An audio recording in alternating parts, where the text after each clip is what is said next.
I recently found a box full of old and dusty paper that I had hidden away. When I pulled out the box, it was full of artwork I had made in my youth, including unfinished sketchbooks and projects I had been working on. I flipped through it, and it brought forth a mixture of intense feelings of internal pain and humiliation, but also this flood of memories of when I created all of this artwork.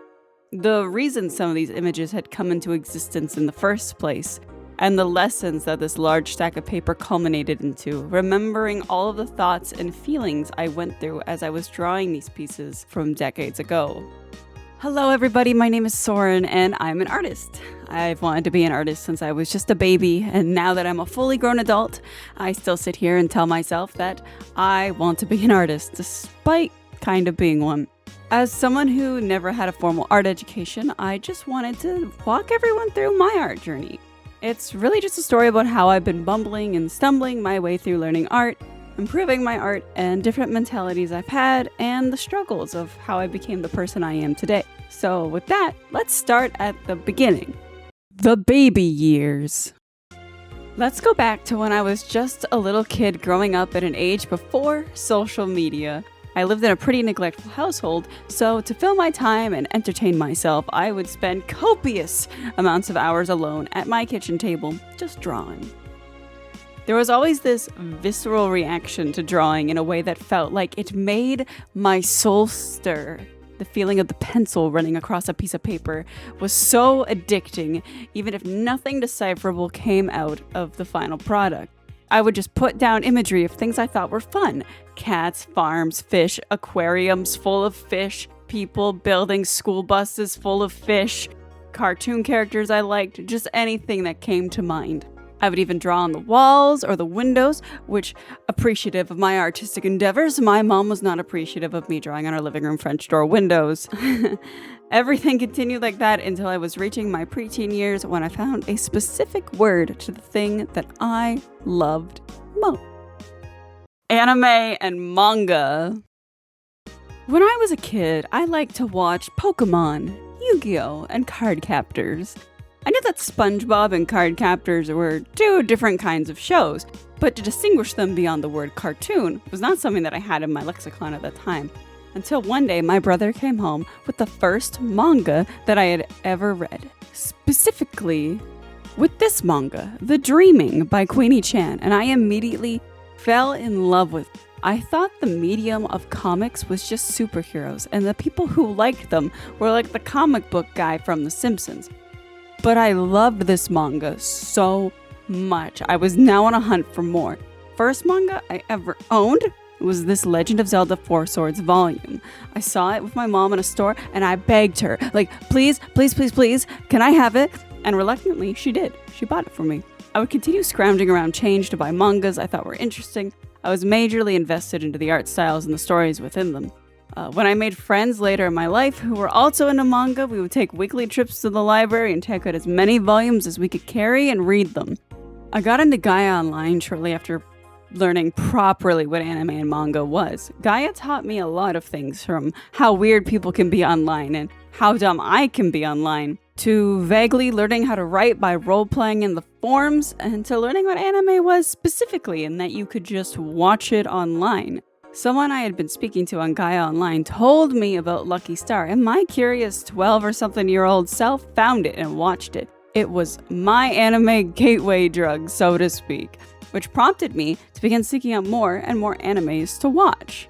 The last thing Gaia introduced me to was that I could sell my artwork online. People made art shops and would sell that artwork for Gaia Gold, something at the time that was difficult to acquire. So I immediately got to work thinking I was some kind of art god because I drew so much in my room. Did I sell anything on Gaia? Yeah, that was one thing. I was so proud. Was it good? No, absolutely not. I was one of those kids who wanted to make things constantly. So I had a group of friends I mentioned previously who liked manga and anime. And some of them liked drawing and some of them liked writing. So I had this wonderful idea. What if we made our own manga? Be like the group Clamp.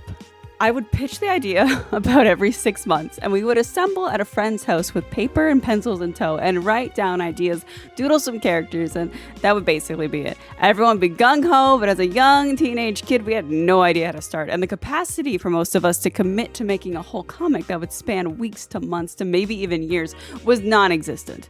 Our ideas were also never good or really developed, but it was always this fun little meeting where we could all brainstorm a possibility while dreaming about what the reality of that could be and then moving on.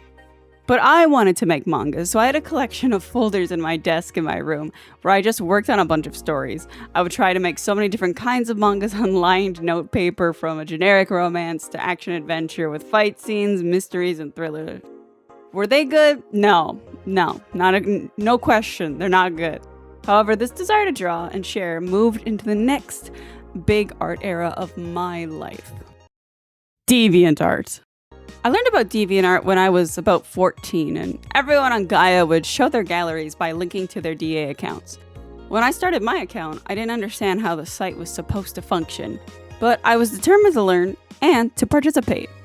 For some weird reason, my childish brain assumed that people who made stuff that I liked to look at were just distant. But seeing everyone just mingling on DeviantArt filled my baby heart with this motivation I couldn't shake. For once I thought, I could do that. It made these large, lavish art pieces feel oddly obtainable. Now, I wasn't very good, but I couldn't tell myself that. If you've noticed at this point of the story, I haven't mentioned doing any kind of formal studying. What studying, I say?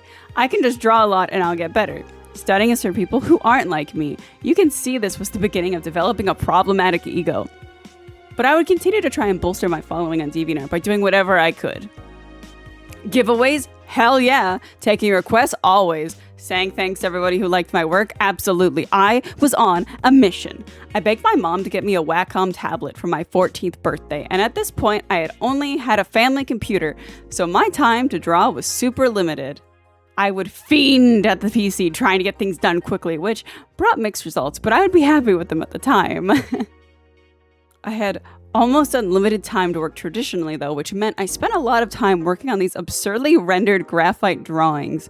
It was incredibly therapeutic to just work on them, which is the exact opposite of the time-limited induced panic I had digitally. The grind to get a following on DeviantArt, though, was a double-edged sword. On one hand, I was existing in what was an artistic paradise. At this point, social media hadn't taken off to be hugely monetized. Patreon was a new thing. People were just making things for the love of the game. And so was I. But I also felt conflicted. I would beat myself up. Oh god, I got less favorites on this piece, so it must be worse. Always on that grind to outdo myself. And if I couldn't, I was regressing and I was a failure. This would continue for a long time, and it would take a long time until I swallowed the humble pie and got myself sorted out. But I started something a bit after getting deep into DeviantArt, which did help me get better. Comic making. I had just finished a game and had this overwhelming energy of, I want to make something that makes people feel this way. I figured I loved manga. I could actually make one. People shared their comics on DeviantArt all the time, so I finally had a platform to share them on. So I got to work immediately, and I mean immediately. I had characters in my head and just started drawing panels and nothing else. This did not end well, to no one's surprise. I got around maybe 10 pages, and then I realized I needed something a bit more concrete to work off of, so I started planning, but only a little bit. I'd make some short character bios. I kind of had an idea of the world and events that would happen, so I did attempt number 2. I got about 20 pages in. Oops, I actually don't know where I'm going. This cycle repeated, the same concept and story, getting an idea on how to start it, and letting the excitement take the wheel. At this point, for whatever reason, I had no patience to lay down a foundation. I thought people just spewed it out of their brains, and everything clicked, and people who could do that succeeded. Dumb, I know. Everything almost entirely existed in my mind, but I couldn't reference anything beyond a few notes, which I at the time felt was good enough. What this cycle did for me, though, was I was drawing so much. Some versions got to 80 to 100 pages before I'd scrap the idea or start over. Dozens of tiny little drawings which needed to be done on a scheduled time. I was having to draw things I had never drawn before to varying success. Rooms, outdoors, props, close-ups, different angles. It was a veritable treasure chest of experiencing different things. After dozens of failed versions and hundreds of pages drawn, I eventually got my own PC when I turned 18 and finally decided I would start again from scratch with a script and some basic references. References were always a struggle for me to want to do because I just had it in my head. But this would be the final version of the comic and I would finish it. Comic went on for a few years, but it did get dropped for this next bit, which is Final Fantasy XIV. So I moved out when I was 20, and I downloaded Final Fantasy XIV after what felt like months of being pestered to play, and unfortunately, I was immediately sucked in. I had played previous MMORPGs before, but nothing like it had ever dominated my life quite so hard as 14. The game brought me a lot of joy and changed a lot of my life. I spent way too long playing it over the years, and this era is a very long, overarching one which would span up to basically today, as I am still a long-time player. Previously, people would buy commissions for me for like $20 and I'd draw their characters. Being involved in 14 got me my first commission for $100, and it felt like such a huge milestone. I remember reading the request and shaking like it didn't feel real. It gave me a huge confidence boost, like I was actually worth that amount. The game made me feel so inspired, from the story to the people that I had met. I would draw story moments, characters that I loved. I'd draw my friends that I had met. Hell, I just draw my own character constantly. Every patch was just another piece of fuel for the art fire. During Shadowbringers and Endwalker period of 14 was even more. The story had reached new heights, I had made new friends. I didn't have enough time with working and playing to draw all of the ideas swirling around in my head. This era also brought the development of a community from social media and streaming. I had begun streaming games and art and also meeting people, but after a while I had a huge wake-up call. Perspective shift. Up until this point, I was winging it wholeheartedly. I had done no studying, me in my early 20s just going off what I thought I knew, and a minimal high school art education. Everything took me forever. Sketching, line art, colors, rendering. I struggled with anatomy, colors, perspective, narrative. I never thought art was really that deep. I just loved doing it. Making things and pretending I was good was some inflated ego.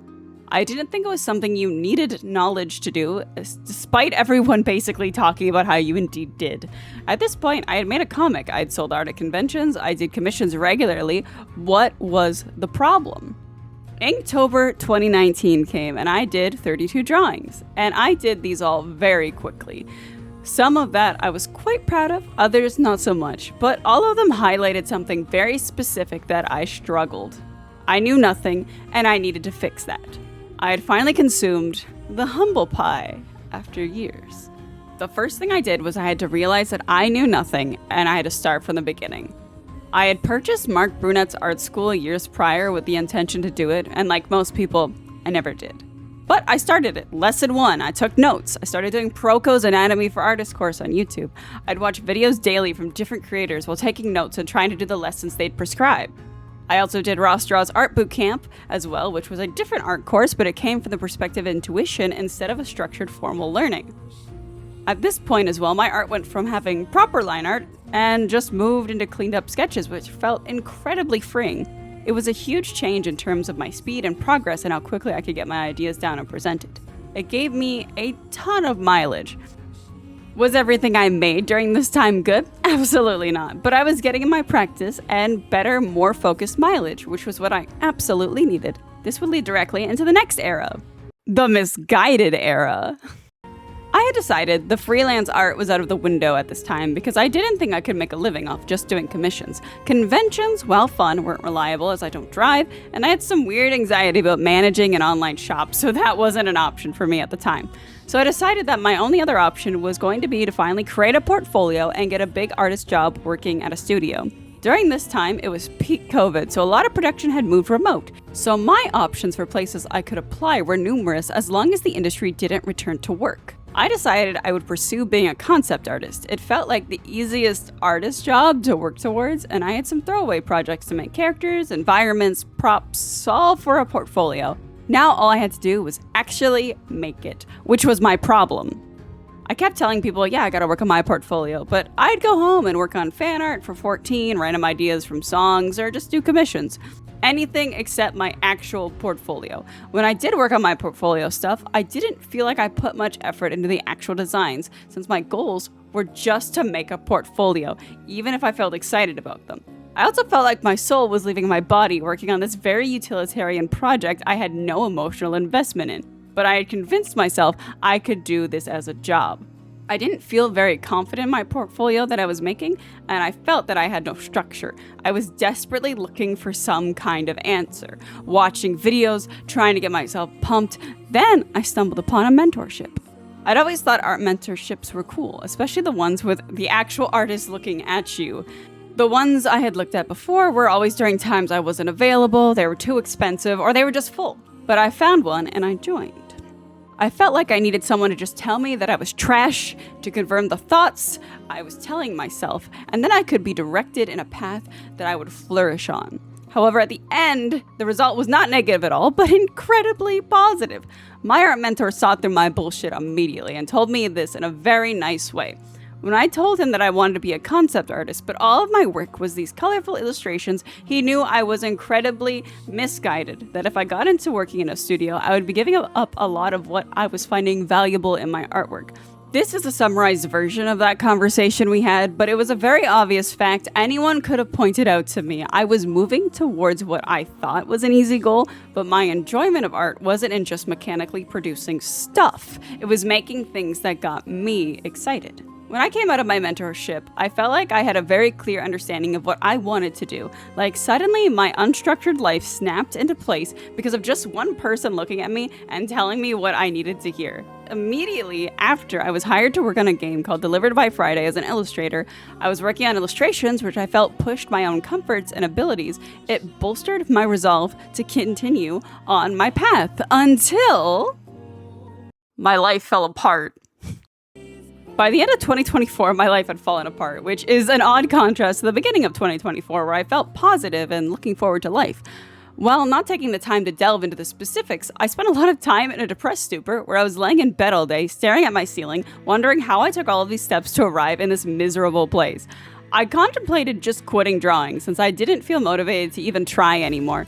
While everything falling apart didn't have anything to do with my artwork in general, I would sit there and rip into myself. Like, I had done a mentorship, hundreds of hours of studying, hundreds of commissions for people. I've made VTubers, I did comics, I was in zines and books and sold hundreds of prints, and I was still going to my minimum wage job every day. What was the point if I was still relying on my stupid job to support myself after what was becoming a decade of drawing? I would find myself reaching to climb out of this depressive hole, and then something else would happen, and I'd have no say over it, and I would be kicked down. This kept continuing well into 2025.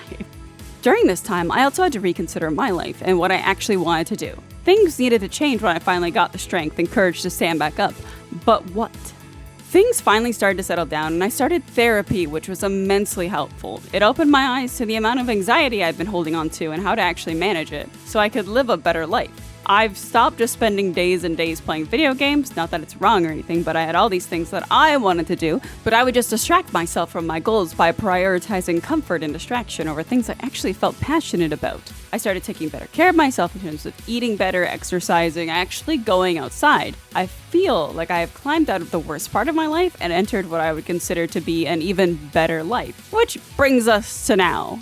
Today! 2026 is still a new year, despite being a few months in now. The last few months, I have created artwork which I would describe as being some of my best, that truly reflects the work that I want to do and I want to make. And it feels even better when people resonate with it too, that people like what I want to make at this very moment instead of following trends or drawing fan art.